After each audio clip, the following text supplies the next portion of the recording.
Grateful you stay there. This is the newspaper review segment. This morning, my guest in the studio will do the talking. But before that, I have two of them here.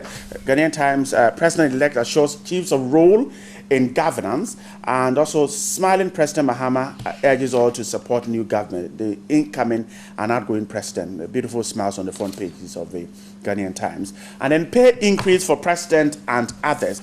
Now, in the one of the pages of the Ghanaian Times, paid for creation of Western Northern Region assured, from President-elect.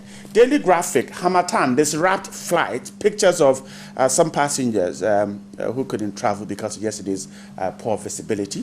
And then support incoming government, President Mahama, and police stop teacher trainees from picketing at Education Ministry. To my right is the outgoing Member of Parliament for the Nanton constituency and Deputy Minister of Trade and Industry, Ibrahim Murtala Mohammed. Good morning. Good morning. And I hope you're doing great. I'm doing great. Thanks so much for joining us this morning. And then to my left is NPP National Nasra Coordinator, Kamaldeen Abdullah. Good morning, too. Good morning. I hope you're doing In fact, you should have completed my introduction by saying that to your right is his constituents, the outgoing MP's constituents. Okay, the defeated Member of Parliament. One of his constituents is seated here. Okay. One who ensured that he had to be exited.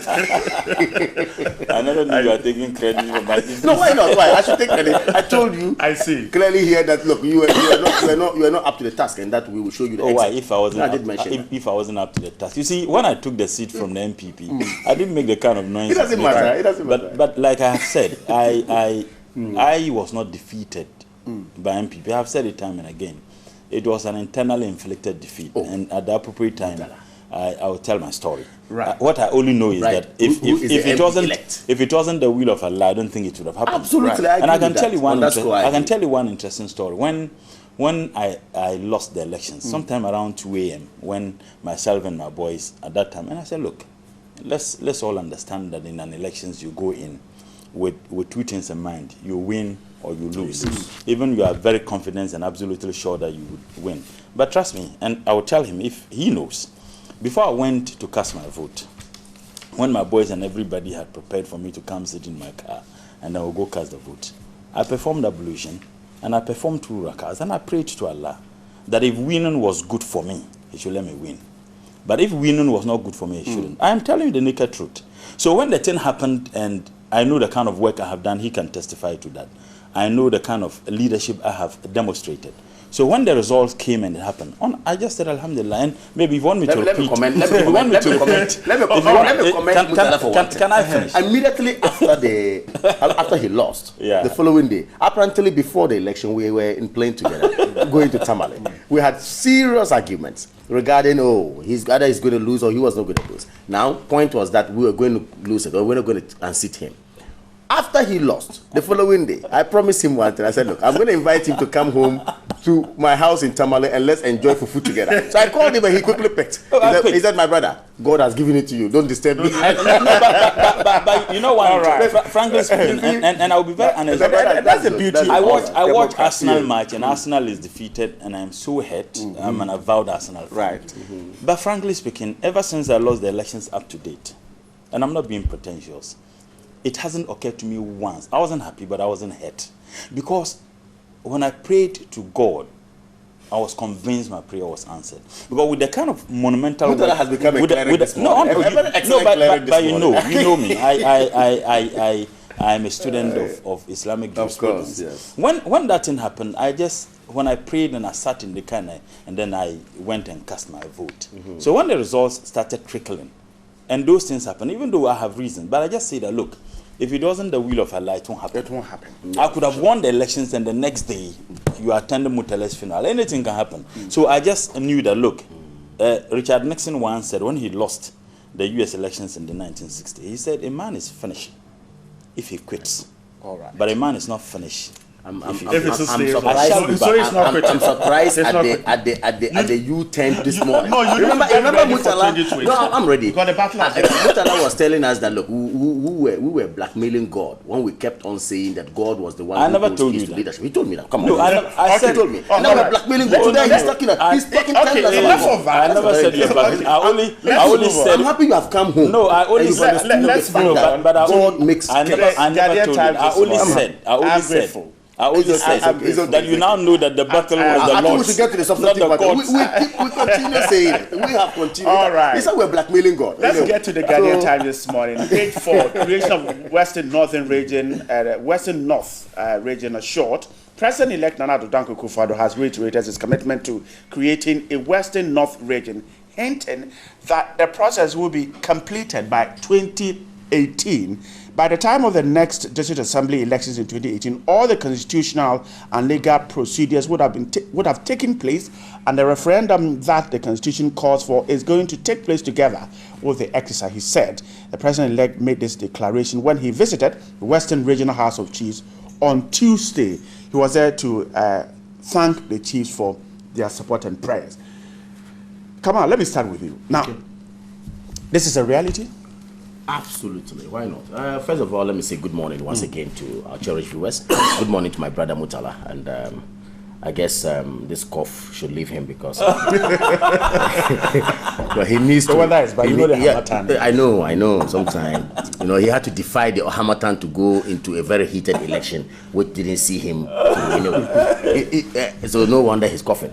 Point is that we have in our manifesto as a party, prior to the election, the creation of the Western North region. Indeed, as assured us by His Excellency the President-elect, that should he be sworn in and should he kickstart running his administration, he's going to ensure that this promise will not be reneged on. I'm happy that even before a President-elect is sworn in, he is not seen to be departing from a promise that he's made to the good people of Ghana. Much so, if you followed the elections critically and the way the results were churned out, Western region in perspective, the NPP did a very good job. It tells you that the electorates bought into his manifesto, into our manifesto, and of course, if he comes and would not be able to deliver on it, I think that it is just fair that electors will hold him to it and hold his administration to it. So I'm not surprised that the President-elect Nana Addo Dankwa Akufo-Addo is indeed out there and assuring the people. You see, it's not as if we can't do it. Basically, there are constitutional, provisions that you need to satisfy. You need to ensure that you iron those rough edges and come out to get a mandate from the Constitution to set up that. I believe all these things were thought through, and I believe that in this, a team actually will be put in place to look at it critically as well, so that implementation will be easy. So to just say is that I'm just going to corroborate what the President-elect has put out there as a party man, and for that matter, as a national officer of the party, that I believe in the President-elect and his vice, inshallah, that I believe that the manifesto of the NPP, about the 177 pages that we have come out, inshallah, not by our might. I'm going to toe the line of my brother Mutala this morning when he says that it is God who makes, it is God who does everything. Today he's come home to understand that. Of course, we are still on that mantra. We are still saying that the battle is still the Lord's, and we are saying that we cannot deliver without the hands of the Almighty Allah in it. So I pray for the President-elect, and I believe, inshallah, he's going to make sure that this Western North region is created. How worried should we be about cost? Cost. Like I said, I believe that first and foremost, we are guided by the mother law of this country, which is the Constitution. And I believe that creation of a region indeed would have to go by the provisions of what the law says. Now, having satisfied this, you are going to look at, we're talking about cost as in infrastructure and all that. Don't forget that we have an existing landmass already, constituting a single region called Western region. We have an existing landmass already. Now you are looking at the landmass when it comes to demarcation. Now, having divided that, administratively, you need your coordinating council, you need the other districts to be looked at, which already exist. There are some districts already there, but I believe after demarcation, they'll determine how many districts will fall under the Western Region North and all that. And districts will be running. Governance is a continuity. It's a process. It's not just an event. What you will need is maybe to have an RCC, Regional Coordinating Council, put in place to see to the affairs of the region and all that. So the element of cost to me is not something that is quite a difficult area for us to deal with, because the existing structures are already there. It's just that you just need to come and ameliorate, certain conditions that you want to ameliorate to ensure that administration will be smooth. So cost will not be so much of a hindrance, in my view. All right. Well, I'll come back to, let us take a look at if the idea behind bringing more development to the that part of the country. Have you been to the Western North? Yeah, I have. It's quite a tempting area when you go there. But yes. Honorable Ibrahim Murtala Mohammed, now, the president-elect says by 2018, this should be, all things should be ready to get the referendum that will bring the Western North into being. Is it achievable? Well, by 2018, that's what I mean. Let me say good morning to the good people of Namdong constituency. And if you permit me, before I even start, I just want to use this opportunity to urge everybody to support the incoming MP to deliver. And I have said that, yes, he won an elections. We wish we won. But that is not to say that he should not enjoy the support and the cooperation of everybody. And I have spoken with my constituency executive. Oh yes, he's my nephew. I've said it time and again. And I've spoken with my constituency executive, and I've spoken with all those who called me, that they need to cooperate with him. I mean, the challenges confronting the constituency is just enormous. And that was the reason why when I came, I focused hugely on infrastructure, on empowering the youth and others. And I think that we need the cooperation. It doesn't matter who is the MP at any point in time. And I'm ever prepared and willing at any time if he thinks that my assistance is needed, as long as it inures to the benefit of the people of Namdong constituency. So I would just want to use this medium and those watching to urge all of them that we should put aside our political differences and assist him, cooperate with him, so that we benefit what he has in stock for the constituency.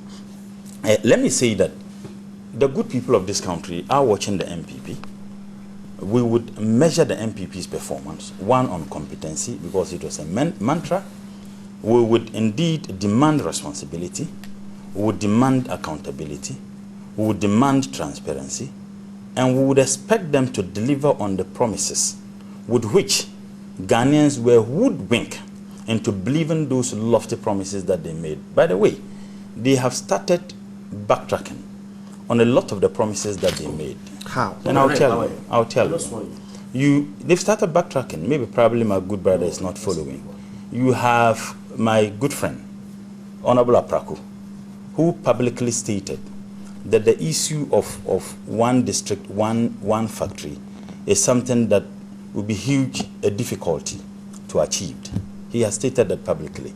You have the president-elect, Honorable Nanado, who indeed made a promise, emphatic, that the MPP was going to create the new region in 6 months should he be given the mandate. Public statement. TV3 carried the story. Who said so? We need to verify that. Nanado made that emphatic statement that he was going. That's what he said. Yes. We need to verify. Nanado made that emphatic statement that he was going to have it created. In 6 months? Yes, emphatic statement. When? Please, I think that TV3 can do that and shame me or shame me. We'll verify. He made an emphatic statement that he was going to have it done 6 months. Today, Nanado is telling the good people of this country that there is going to be a referendum in 2018. A good lawyer of his standing, he should have known that yes, you cannot just create a region without taking into consideration some of these things. And by the way, it is not just about creating the region. You sit here and then you tell your viewing public that the cost to you is not so much a problem. Well, that's what he thinks. Yes, that's what he thinks. He said it. He might come out. It's not about view. Kamal, it's not about view. Why? It's about what? Cost is sine qua non to achieving this particular promise.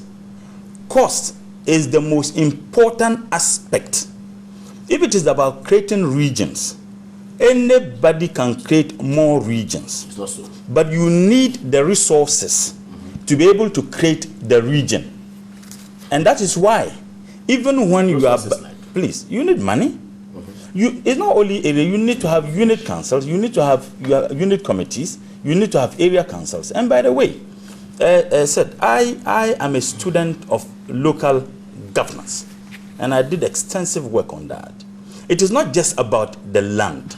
You take into consideration the socio-cultural values of the people, the ethnic imbalances or differences of the people, the resources available, the infrastructure that is existing. All those things are very, very important. I said it because I have done extensive work on issues of local governance. Extensive.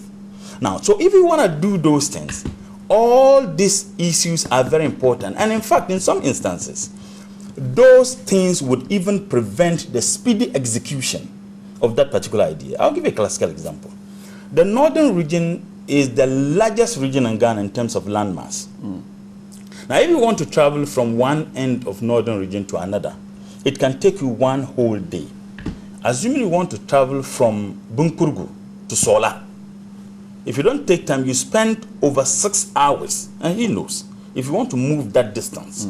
Now, administratively, it is more expensive to run northern region than many regions in Ghana.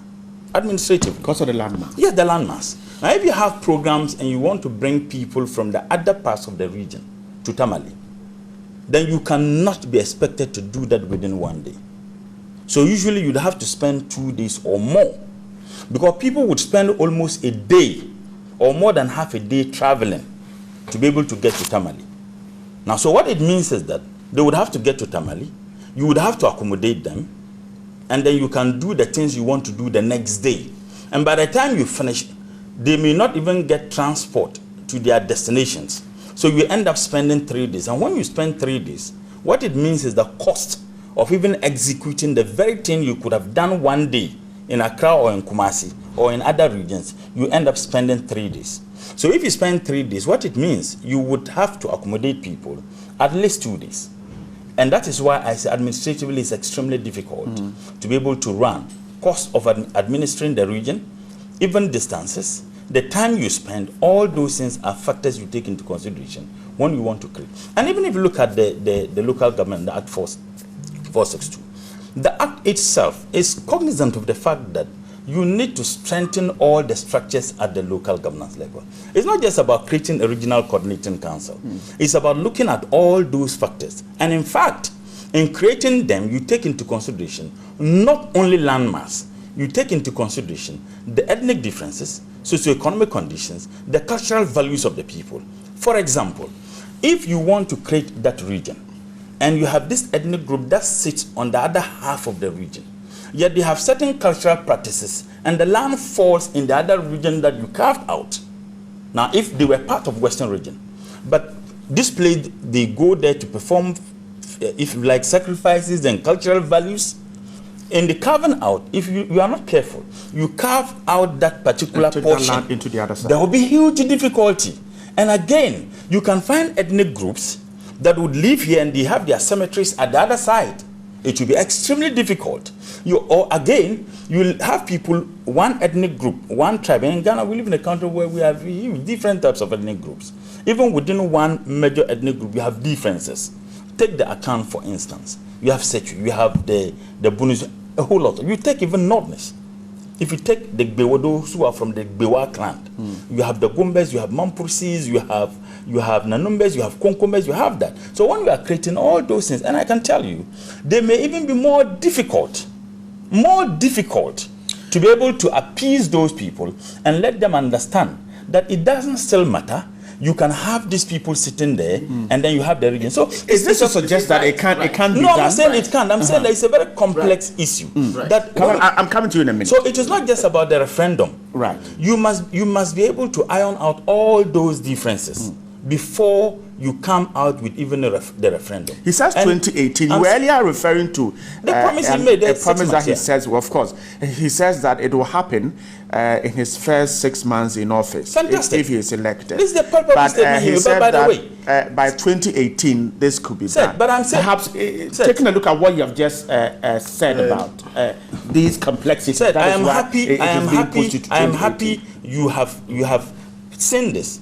When I said it here, he denied. He made a public statement 6 months. Where he says it. Yes, he said it. And I'm happy you have read. But by the way, the complexities of it is just so wrap up. So the point I'm making is that it is not possible.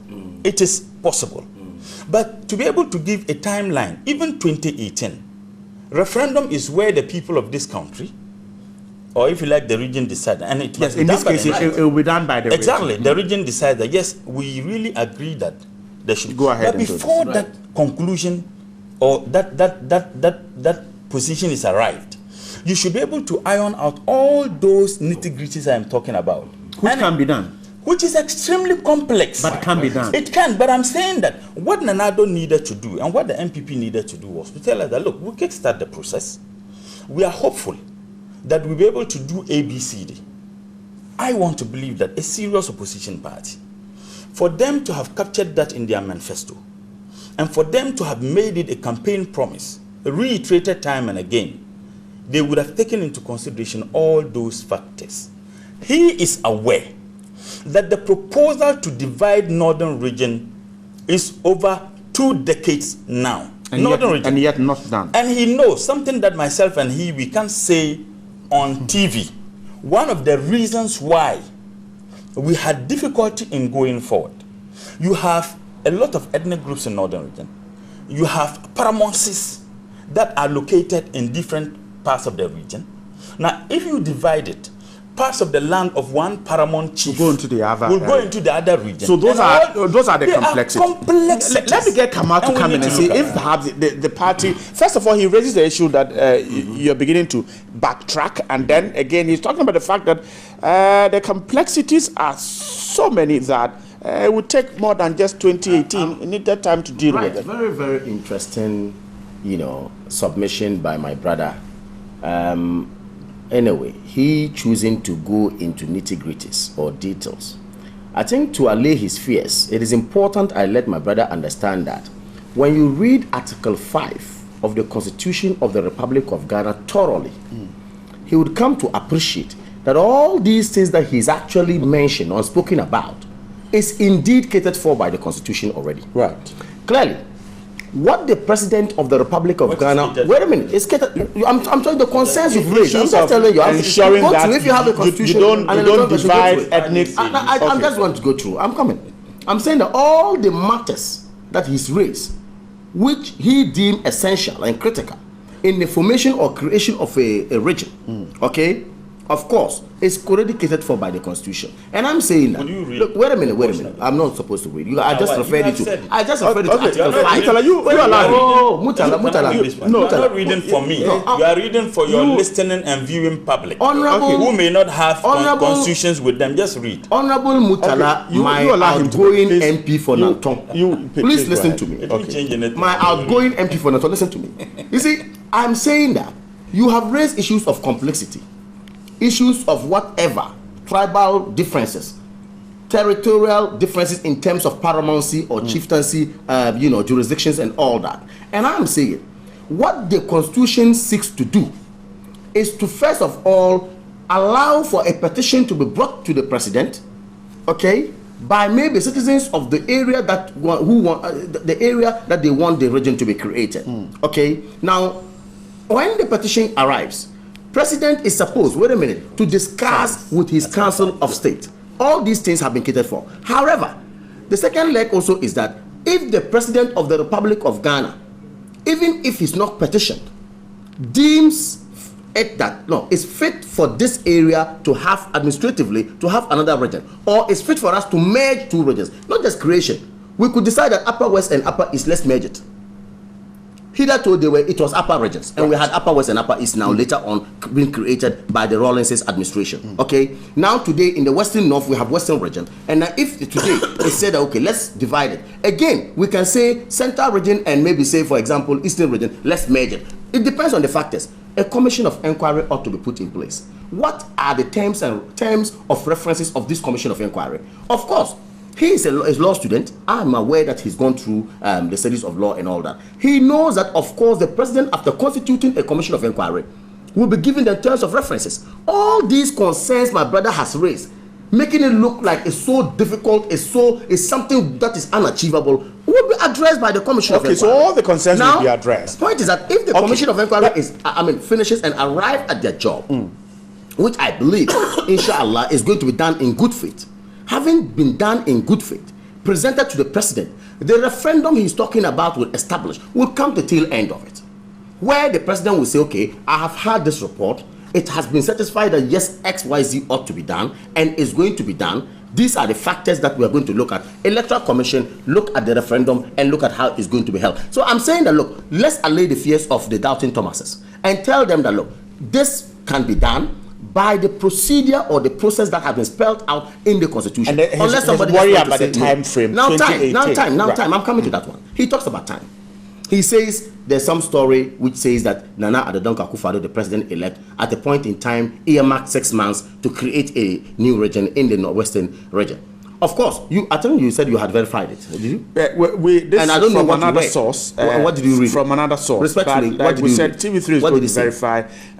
New region will happen in my first 6 months of office. Let's certify ourselves. Let's get the wording of the first. Yes, it says that new region will happen in my first 6 months of office. That's the NPP flag bearer has said that his promise to create a new region from the western region will take place within the first 6 months. Very good. If he is elected as so look at the situation. If the story comes out to say that, like, the man is going on his thank you tour, greeting chiefs, greeting House of Chiefs, and of course telling them that, look, my promise in my manifesto, I would not renege on them. Right. Let's not forget that we cannot have two presidents at a go. We have a sitting president, His Excellency John Dramani Mahama, and we have a president-elect. The president-elect is not even yet in office, yet my good brother says here, for the sake of political, expediency, he wants to say that, oh, within 6 months, before even they come to office, they are departing from their stance, which is not even true. If the man says that, I am still committed to my promise to creating a region in the Western North, just to have smooth administration of the region and move on. And of course, it could be 6 months. The process, I just told you there are processes. The process begins. That means the commitment is there. So where lies the renegence of what? A promise. It means you are just saying nothing. Completely, you are saying nothing. Let's allow the president of the republic, president-elect of the republic, to be sworn in. The president-elect of the republic will take steps. I am happy even before he comes to office, he's still reminding Ghanaians of his words and telling them that, look, this is what I said. You had opportunity. You told Northern Region that you were going to create a region. When? You did that. Oh, why you forgotten? Oh, no. You want me to also refer you to that? Yeah. President John Dramani Mahama, even prior to the president at the most, had cause to say that in the northern part of Ghana, like the way you said, was quite a very difficult area to govern in terms of administration. Like the way you alluded to.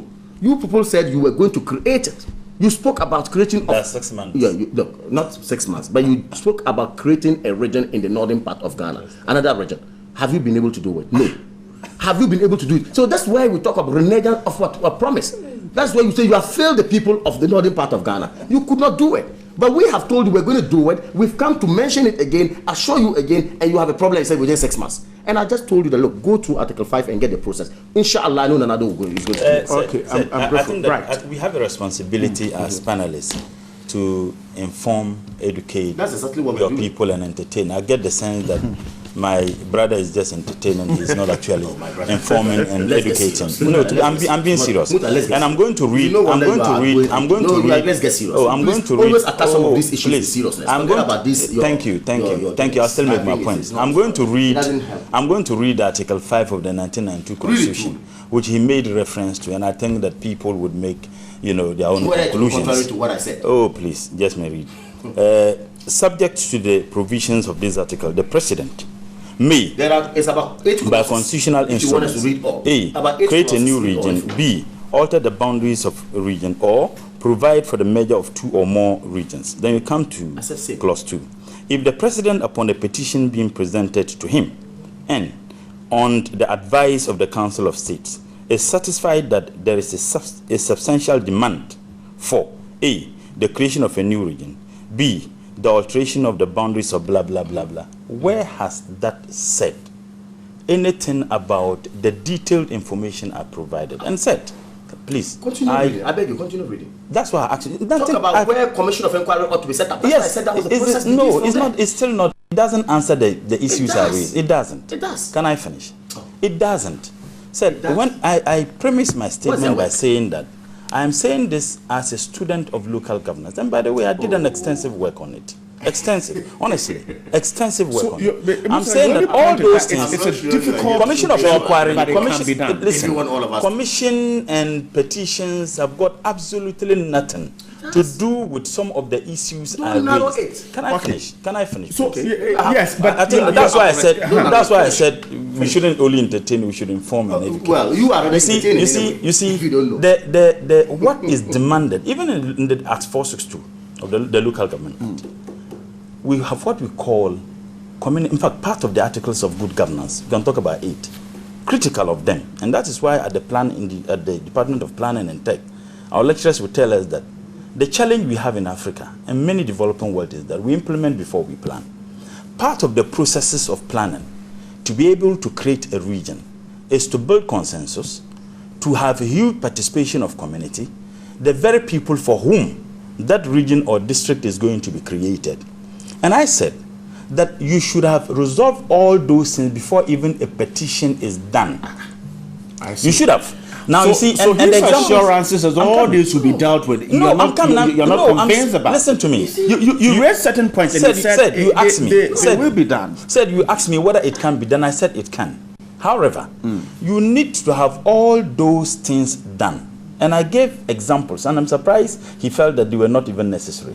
That ethnic differences, cultural values that may cross boundaries of the regions that you are going to create. In fact, commercial activities, all those things are factored into. He hasn't told us. He only made reference to a constitutional provision that says that a petition and there's going to be a committee, blah, blah, that doesn't address the issue. More so bright. When you gave timelines, and he said, I said, Nanado made an emphatic statement that he was going to create it 6 months. Now we are not saying that we haven't said anything different. We are not even kick jumping. He has come back to say that we are going to have a referendum in 2018. That 6 months is thrown overboard. Admit that you never knew it was so, that you hoodwink Ghanaians into believing that you could do that in 6 months. Reality has dawned on you, and you realize that it cannot be done within the time frame, and move ahead. We will support. I am grateful. You and I remember so well when the campaigning actually were ongoing. And of course, when we got to the Western region, and Nanado made this announcement and so said that, look, please, made this announcement. We got NDC elements coming out to tell us that they had already certified, processes that will create a region for the northern people, Western northern people. Who said that? Why? You're one of your something. He mentioned that. Today you sit here and tell us we're going to create 5 new regions. Yes. The NDC, including Western region. And what? Their manifesto will be dependent on the recommendation from a commission of inquiry, which will be set. Absolutely. That's what the party said. You gave 6 months. Now he made reference. You are talking of 5. He made reference. Listen, you see, wish. Anybody can wish. It's not about wish. It's not about wish. We have mentioned that we're creating a single region now. You have mentioned 5 good regions in your manifesto. You have also told the people that plans were already underway to create a northern, a western north region. You mentioned all this. Today you sit here, please. When you are dreaming, you don't realize you are dreaming until you wake up. I remember when we were doing philosophy in Lagos. Mutala.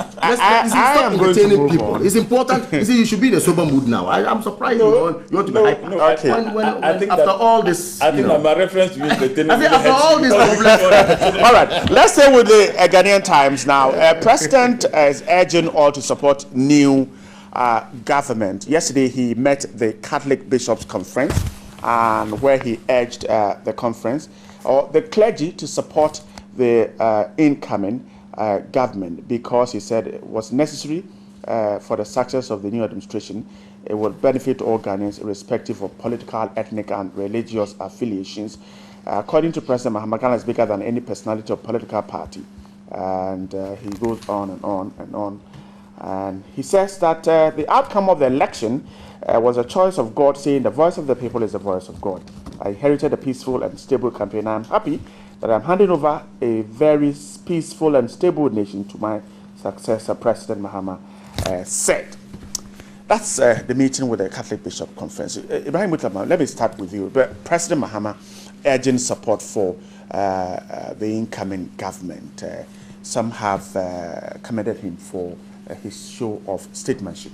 Well, I think that sometimes, like Michelle Obama put it, when they go low, you go high. I remember in 2012 when President Mahama won the elections, MPP leadership made public pronouncement that they were going to ensure that they frustrate this government. Public pronouncement. And I think that if he denies, then I can prove him with evidence too. That they were going to frustrate that government. And in fact, they walked the talk. They went to court. All those things were done ostensibly to frustrate this government. And in fact, some of them legal. Why? You see, let us not be deceived. Of the democratic process. Let us not be deceived into thinking that the very first move the MPP made when they lost the elections was to go to court.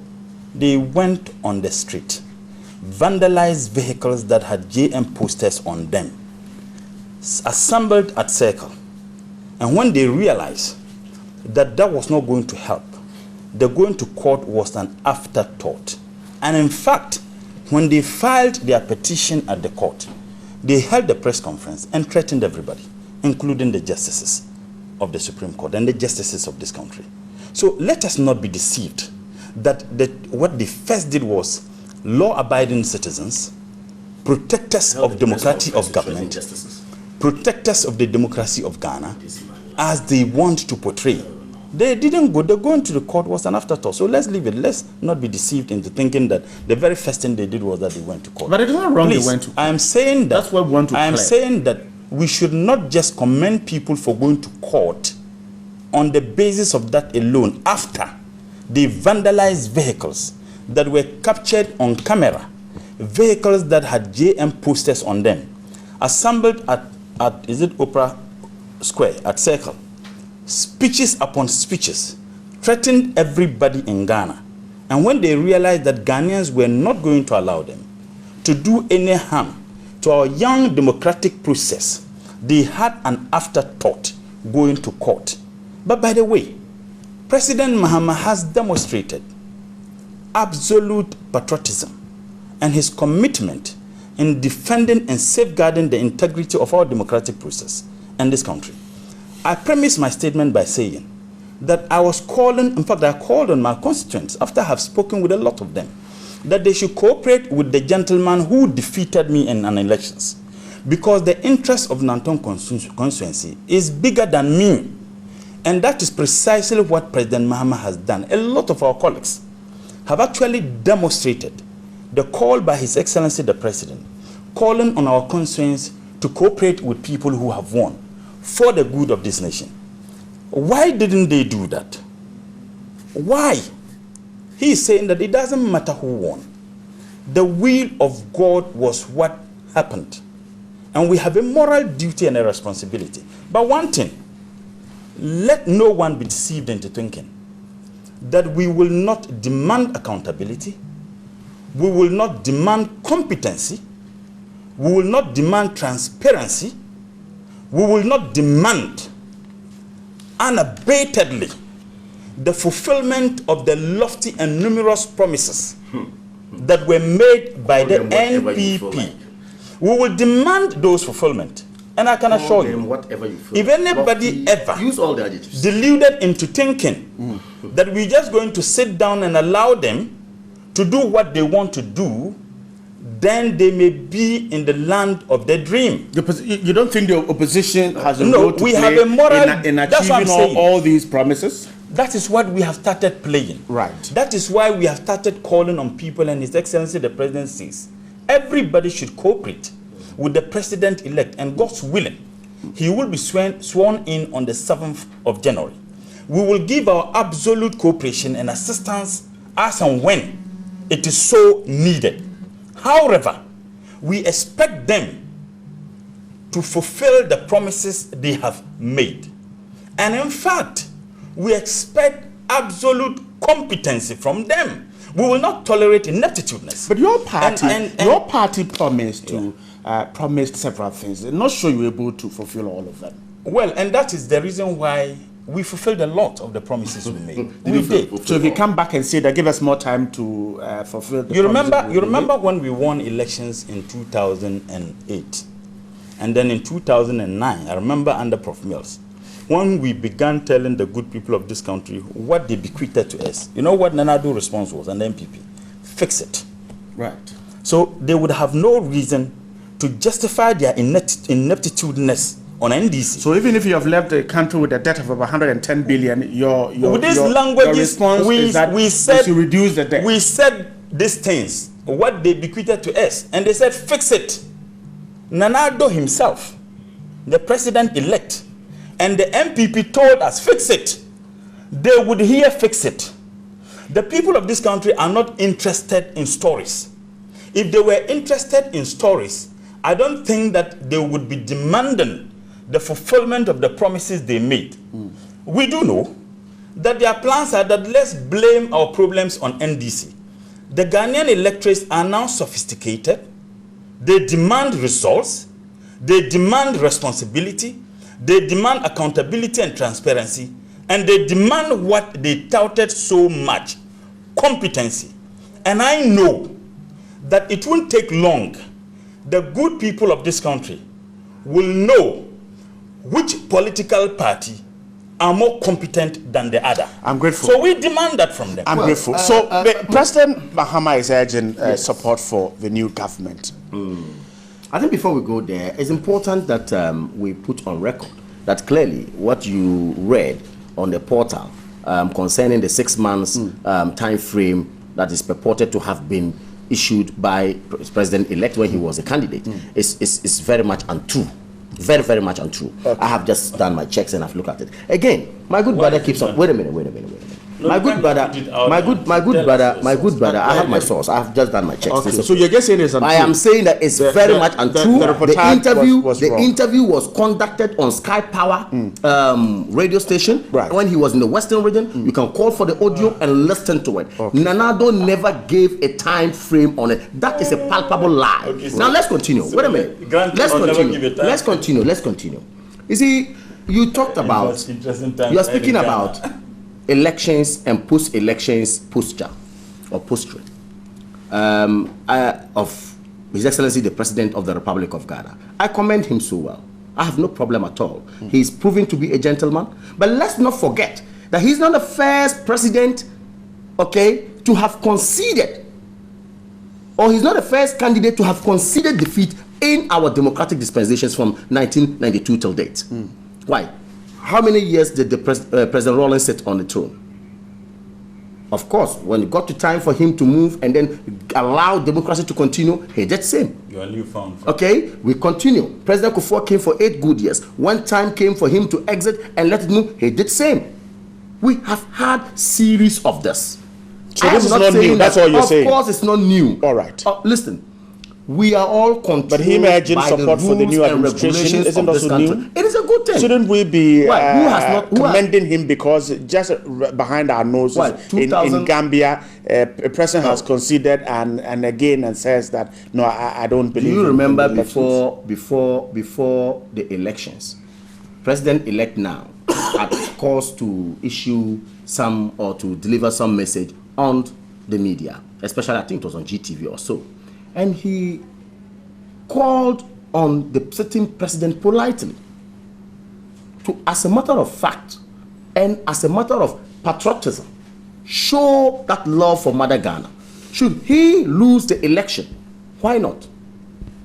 We should accept it in good faith. Should he also, Nanado, as a candidate for MPP, lose the election, he would accept it in good faith. That was the first call. And of course, in commending the sitting president for what he has done and for call for cooperation for this new government, we should also commend Nana Addo Dankwa Akufo-Addo for even preempting that to the Ghanaian people, that I, Nanado, the love I have for this country, should I am not given the mandate by you, I am going to accept it. You remember the famous phrase, in as much as I disagree with the verdict of the court, I accept. That alone puts Ghana on a spotlight in the international market. It tells you that after the election, we have a candidate who thinks about Ghana. It doesn't matter. Well, you can go bonkers and say whatever you want to say. But my point is that everyone who is watching us is discerning. People who are watching us both in here and outside Ghana are discerning and know how things go.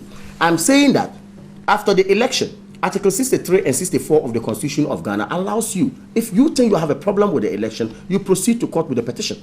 It's a clear mandate given to us, all of us. So he enjoys, I enjoy. After you now we went to court, 8 months in court, we ensured, or the court pronounced that, look, the rightful winner of the election is the sitting president.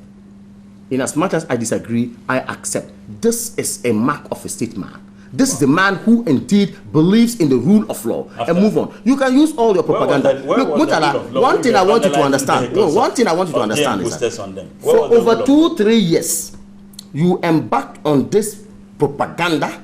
You embarked on this you embarked on this personal attacks. Can we stay? It never works. And then people tell can we stay on President Mahama asking for support for the new government? Who have I attacked here? I'm telling you what you did. You see personal attacks. And perhaps when the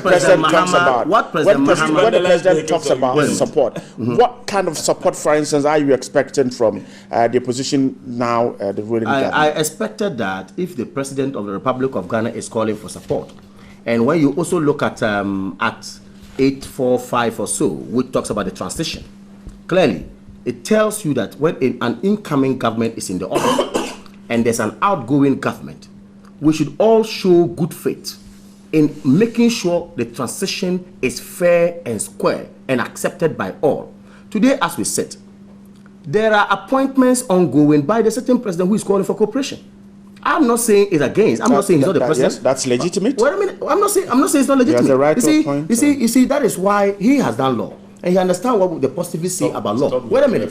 He understands what. Let me continue, please. He understands what the positivist position is when it comes to law, and understand what the objective position, or those who, of course, would say that law ought to be given some flesh in terms of reasonability for it to function well. He also understands that. So, for example, if, the law says that cut off the hands of everybody today, clearly, morality will tell you that law is actually not a good law. It's a bad law. And at that point, you don't just say subjectively because the law says I can do X, Y, Z. I am not going to objectively look at matters and go on. I think that legitimately placed, you are supposed to do appointments, but reasonably placed, you ought to do some consultation on your transitional team.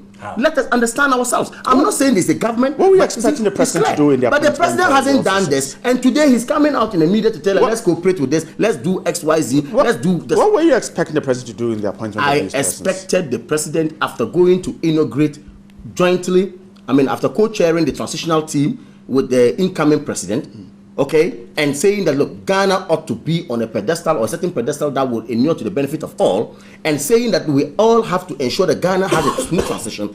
If you are going to determine critical areas like Shraj, critical areas like the Auditor General's office, okay, which are constitutionally mandated, I thought, and I would have thought that reasonably, you just say, look, there's a transition team coming up. Wow. Why can't we at least Georgia? Why can't we move? Even if the law doesn't allow. And looking at who, to that extent, morality will come to play. And looking at who to place there. Absolutely. What will the persons? Say this these are independent constitutional bodies. Yeah. What would the persons placed there do to the incoming government? How would they impact on the incoming government? Once again, we are a growing democracy. We are a very young democracy, and we are making sure that indeed we should not leave any stone unturned to nurture it so well. Now, let's not also forget that there is this polarization in the system widely. Whether you allow it or not, you accept it or not, but it's a fact. That polarization is something that is part of our system. These are independent institutions. These are matter. Look, you see, these are independent, they are independent institutions. And I am telling you again that we've seen appointments in this country where citizens of this country have called to come out to say that, look, this person, even though he has been appointed by the president, and the president has the right to appoint, but he or she is somewhat a stooge to the president or the one who appointed him or her. Those things come up. And we are saying that, please, without respect, these are not coded. These are matters you have to look. So of course it calls for that gelling. It calls for that discussion, so that you all be on the same table and grow our democracy. I hope you're not suggesting that whoever gets to chair Shraj and NCC should be a party person. I have not said so. Okay. I am saying that informally, this system we are running as a country, polarization is seen to be part of it. And if polarization is seen to be part of it, isn't it good when you are in a transitional process and you are going to take critical decisions that will affect the nation, you at least try as much as possible to extend a hand of invitation to your incoming government, have some kind of discussion. If the incoming government, if these positions had not been filled and another had come in to appoint these persons and the NDC had complained, would you, what would you have said to them? Of course, you see, that I'm not complaining. I am only saying that it is good when you are calling for cooperation. It is good when you are calling for equity. Of course, you come with clean hands. And I'm saying that if some appointments, of course, you have the reserve the right to do it by the Constitution, and of course, you have an incoming. I'm repeating my stance again. You ought, at least morally, not by law, morally, to consult each other and then, of course, agree on a particular tangent and move on. That's the point I'm making. If you haven't done this and you come and tell me that let's cooperate, let's do this, you don't come and then speak just in vague for us to go on. I think I'm great. I'm very happy he's talking about positivist position. Ask him, when you lost election, Mutala, when you lost election, did you pick a phone to call your opponent? Kamal, can I? That would have been good. Call Hadi. Just call Hadi. You never did that. Kamal, can I finish? You come and sit here and want to portray to the world as if you are one of the best. All right, come on, that's okay. Allow me to. When I lost my parliamentary primaries, when I won my parliamentary primaries with the gentleman I contested with, before I got home, I called him and I told him I never won, he never lost. NDC has won. Have you called the please, I'm coming. I'm coming. I would still make the points I would make anyway. Kamal sat here just a while ago when we were talking about Nanado's 6-month promise of executing a region in Western region. Kamal said palpably that we have only one president in Ghana and one president-elect. And therefore, and therefore, you cannot be demanding that the president-elect execute or start executing a promise he made. Now, on another breath, Kamal says, you see, Kamal is behaving... Please, I beg you, let me finish. We should not behave like a child in a concrete operational stage of development. I don't mean anything bad. Yes, a child at that stage, when he sees anybody who wears something that looks like that of the parent, he says it's for the father. You can see a child, the mother, a woman is wearing a cloth that looks like the mother's cloth. Say, no, that is my mother's cloth. No, this is an intellectual discourse, not gimmick, psychology. And by the way, Kamal said on this program that we have only one president and one president-elect. And therefore, if we want to demand certain things that ought to be done by the president-elect, we should allow him to be sworn in first. Now, on another breath, Kamal says, you don't do this because there is a transition. It's hypocritical. Another thing that I would want to draw the attention of Kamal, on this very thing that he is just talking about, he talks about positivists. He should go and read Akoto and Salah case. The position of his tradition has changed. In one breath, they believe in moral standing, justification. In another breath, they believe in the letter and spirit of the Constitution. And I believe, yes, in one breath, that's why they believe that. Oh, please. Oh, I'm saying that in one breath is about. Oh, please. In one breath is about what? Please, I beg you. No, you are I beg you. In one breath, can I? Kamal, you allow him. In one breath, is the letter of the Constitution. Is what the Constitution says. It's not about. No, I'm saying that in one breath is what the Constitution says. In another breath, no. Let's have moral justifications. Even though constitutionally and legally, you haven't done anything wrong, but we feel that you should. Today, may God forbid, if there is a disaster and President Mahama decides to throw a party somewhere, they would say he's incompetent, they would say he's irresponsible, and they would say that Nanado is still not the president of Ghana. It is the responsibility of the president. This same debate is going on in the United States of America, when Obama indeed has appointed several. And you have Donald Trump say, look, please, there is only one president in the United States of America. I want to tell him that I agreed with the earlier statement he made, that we have one president and we have one president-elect. However, the president doesn't owe anybody, whether moral grounds or legal grounds, to explain to the NPP the appointment he's going to do. He doesn't. Let me ask you. I'm coming. The transition. I'm not slow. I'm saying that not you as a political. But if I don't make this point, if I don't, okay, quickly, because I want to ask. He said that in the past there have been appointments that citizens complained. No citizen, it was MPP who complained. When the electoral commissioner was appointed, you had a leading member of your party who called her a prostitute. Canada, Japan, a leading member. Your party never issued a statement to condemn it. Now the same person, can I finish?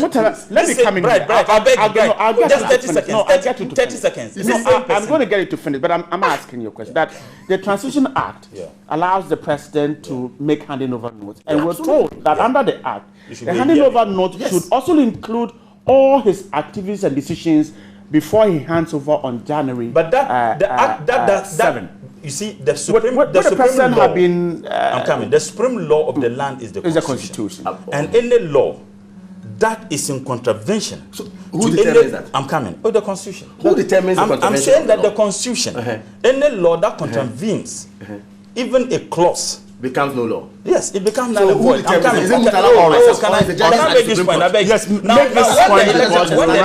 the electoral commissioner was appointed, you called her all sorts of names. In fact, on social media, you created pictures suggesting that she ever contested NDC parliamentary primaries. That same person, you bastardized, you chastised, you disrespected, degraded, verbally linked, conducted an election and you won. I am going to see you here in the new year 2017, because we have 2 more days to drop it.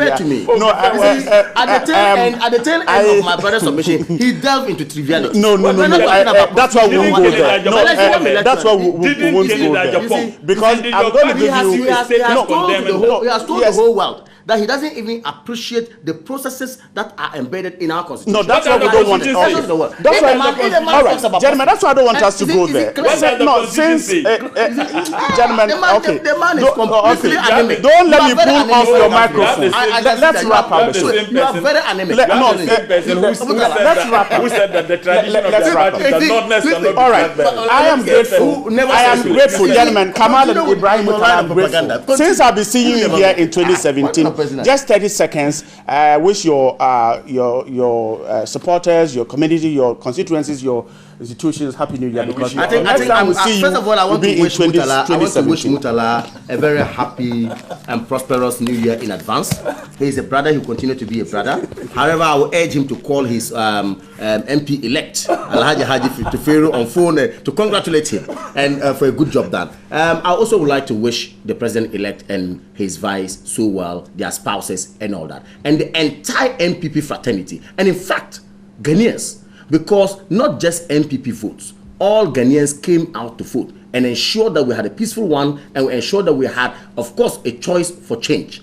I believe that inshallah, with Allah's support, with Allah's permission, we are going to have a very excellent and successful government. We will hit the ground running after the swearing in, and we will be here to talk about the success story of the government and administration. I just want to take the opportunity to wish everybody a Merry Christmas and prosperous New Year. And my good friends in Christianity, and also take the opportunity to wish His Excellency the President, His Excellency the Vice President, Her Excellency the First Lady, and Her Excellency the Second Lady, the NDC fraternity, and the good people of Nanton constituency, both NDC and MPP. And I wish my nephew, the MP elect, the new, yes, I wish him. And once again, I will reiterate the point that everybody should cooperate with him, and everybody should assist him.